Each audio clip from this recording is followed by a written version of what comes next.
All right, now the American President Joe Biden has reportedly written a letter to the Pakistani Prime Minister Shehbaz Sharif, where he stated that Washington will continue to stand with Pakistan to tackle the most pressing global and regional challenges.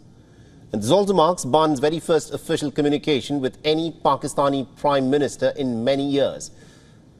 Now, according to the contents of the letter that has been shared by the American Embassy, the President Joe Biden has written, and I quote him here, "The enduring partnership between our nations remains very critical to ensuring the security of our people and people around the world, and the United States will continue to stand with Pakistan to tackle with the most pressing global and regional challenges of our time."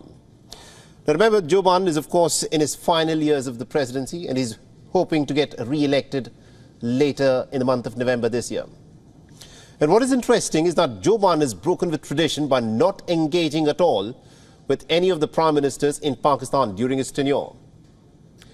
Now, he's been the president for over 3+ years now, and he's never telephoned any Prime Minister of Pakistan, nor the former Prime Minister Imran Khan after his election victory, nor had he spoken with Shehbaz Sharif when he had succeeded him in April 2022.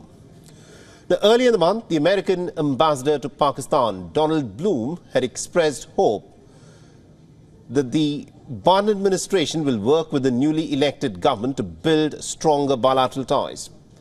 The American envoy had met with Shehbaz Sharif following the Pakistani elections and had also congratulated Shehbaz Sharif on his victory.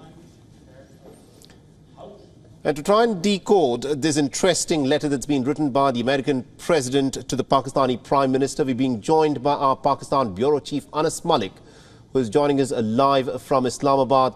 Anas, this is a very interesting letter in the fact that it has come at this time. Joe Biden is in his presidency 3+ years. He's hoping to get re-elected later this year in November. And it is now that he's written a letter to the Pakistani Prime Minister.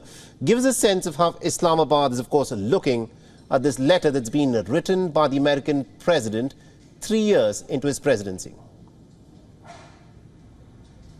Well, I think Islamabad and overall it shouldn't be looked as much more into it. It shouldn't be read too much into it for the very fact that it is a customary felicitation letter that any president or the head of state writes to his counterpart, and this is a continuation of that. Yes, Joe Biden did break the tradition by not engaging with Pakistan since his election in 2020, but that's just that. He never spoke to Imran Khan and he never spoke to Shehbaz Sharif when the ouster of Imran Khan happened in 2022. So this letter is a felicitation letter that talks about the partnership that Pakistan and US have. It talks about the Green Climate Initiative. It also talks about progressing together and the US's interest in Pakistan vis-a-vis ensuring following human rights and ensuring that rights are followed, the due process is followed. That is that. I think if Pakistani administration were to read much more into it, I think they would be fooling themselves on their own, for the very fact that, as I said, it's a customary felicitation letter, right, and nothing more. Absolutely, indeed. Thank you very much indeed, Anas Malik, for joining us and getting us that perspective on this story. For all the latest news, download the WION app and subscribe to our YouTube channel.